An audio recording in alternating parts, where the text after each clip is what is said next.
I love getting requests from our viewers, and this came from you, how to deal with a stubborn child. I have 5 positive parenting tips for you today. Stick around for all 5.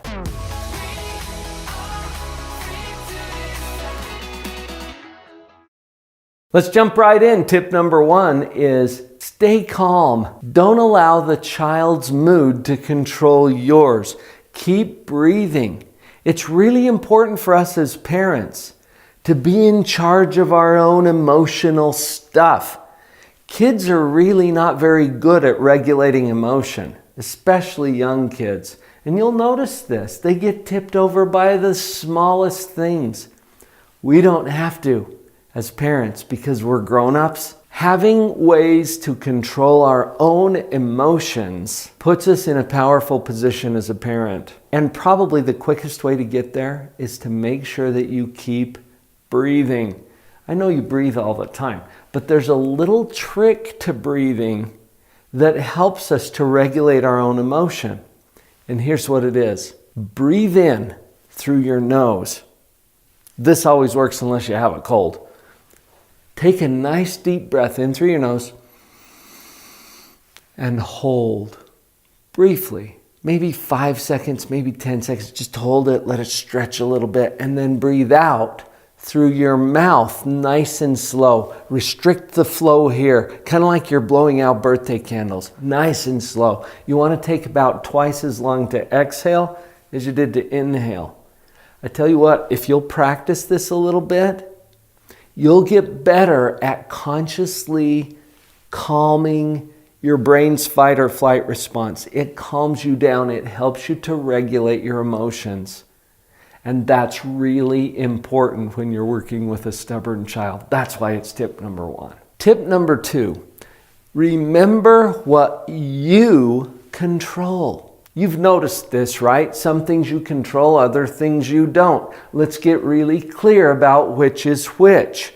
Remember what you control. Why is this important? Because when you're dealing with a child, now we said stubborn children in the title, but you know what? All kids are like this to a certain extent. I think all human beings are. We want to control what we control. Your kids don't get to control very much. And so they'll usually pick something that they control, and you get frustrated because you can't control the thing that they're controlling. Get back onto what you control. This is beautiful because it puts you in a position where no power struggle is even necessary. You don't have to argue. You don't have to convince them. You've got control over this thing. Well, what do I mean by that? Well, things you provide, services that you give them, access to certain things in your home. You control all of these things, whether or not your kids want you to. So get focused on those things that you control, implement those into the discipline, and it puts you in a position where you no longer have to be in a power struggle with your kids. Do you remember my 3 rules for power struggles? Rule number 1, avoid them. Don't get into them if you don't have to. Rule number 2, if you can't avoid them, win them. I tell kids this too, but they're really good at it already because they already know rule number 3, which is you pick the issues. And you always pick something that you control. Don't get into a power struggle over something you don't control, or you'll violate rule number 2. You won't win that power struggle. Focus on those things that you control. Rule number 3, empower what they control. Your kids are in charge of their own choices. If you haven't figured that out yet, pay closer attention. Your kids will teach you this. You don't control everything. They control some things. Empower what they control. Now, by this I mean focus on their choice. And it's okay for you to say, you know what, sweetie, that's your choice. Okay? And you smile a little bit because if mom's smiling, kids are thinking.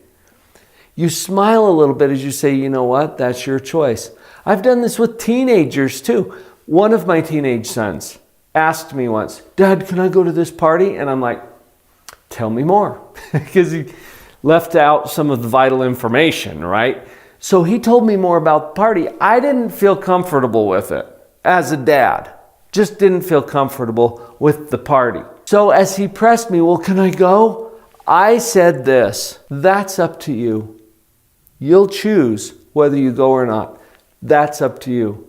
But I'm not giving you my permission. So if you go, you're going without my permission. Do you understand that? And he's like, what? So can I go or not? Oh, that's up to you. See, I want to empower and honor his choice. Empowering and honoring his choice doesn't mean that I'm giving him exactly what he wants. I'm not. He wanted my permission. I control my permission. So I'm following that other tip I already gave you. Empowering his choice means that I acknowledge that he's going to do it. You know what? I used to say to him, no, you can't go. And it was a bald-faced lie. He could go, and he proved it to me by sneaking out and going. You see what I'm talking about? I don't want to lie to my kids. I would encourage you not to lie to your kids. Empower their choice. Honor their choice. And make sure you follow through with the consequences too. My son knew that if he went to the party without my permission, there would be a consequence that he doesn't control. He chose not to go. And I empowered that choice as well. Son, nice choice. I love the way you thought through that. And he was a little frustrated at the time, but I think he really appreciated that I empowered and honored his choice. Powerful. Okay, we're up to number 4. Positive parenting tip number 4 about how to deal with a stubborn child. Listen rather than argue. Don't get drawn into the argument. Okay? Stubborn kids sometimes want to start an argument because it gives them a false sense of power. Think about it. Little people, big people. If little people can get big people to argue with them, it gives them a sense of power and control that's not appropriate really for the setting. So do some listening. And when your child asserts their little will about whatever it is, take a listening approach where you might say something like, oh, well, that's interesting. Tell me more about that. Okay, now that's going to freak them out a little bit because they're not expecting to hear that from you. But there's 2 things that this does for you. It puts you in a position where it's easier to assign empathy. And I'm coming back to that in just a moment. It also changes the dynamic of this conversation from an argument to a dialogue. Something where they get to express what they're thinking and feeling. And oftentimes, if you can draw this out, they will make better decisions anyway. You got 2 ears and 1 mouth. Let's use them in that proportion. Do a lot of listening if you feel that your child is being stubborn. See if you can understand where they're coming from. And that will help to empower you to make a good choice about how to follow through. And then finally, I alluded to this just a moment ago. Use empathy rather than anger. We get angry really fast as parents. And you know what? I want to throw you a bone here because you're not a bad parent just because you get angry. Anger is a really great indicator feeling. But it's confusing because when we feel anger, we think that it means somebody else needs to change something. And you know who it is too, don't you? Well, that's the confusing part. Anger is a great indicator feeling that this person needs to change something. In fact, there's 3 feelings I'd tell you to watch out for: frustration, anger, and resentment. Instead of the anger, let's go to a place of empathy. Now, empathy has 2 important parts to it. You understand and care how someone else feels. Honestly, this is one of the things that we really want to teach our children. So modeling that to them is a powerful way to help them learn to understand and care how someone else feels. The other thing that you will notice as you go to empathy is that you feel like You want to save them from their consequences. Just notice that. And it comes from the best part of your heart as a parent because you love them. You don't want them to experience anything difficult, painful, frustrating, hard. And that's why we want to save our kids from the consequences of their own choices. Empathy allows you to back off from that a little bit. Let them feel the consequence, which is going to hurt your heart as a parent, isn't it? Let them feel the consequence and then join with them empathically, where you show them that you understand and care how they feel. Put your arm around them. Let them know that you can see that this is hard for them, but don't bail them out. See, that's where we usually go to the anger, where we bail them out and then we bawl them out.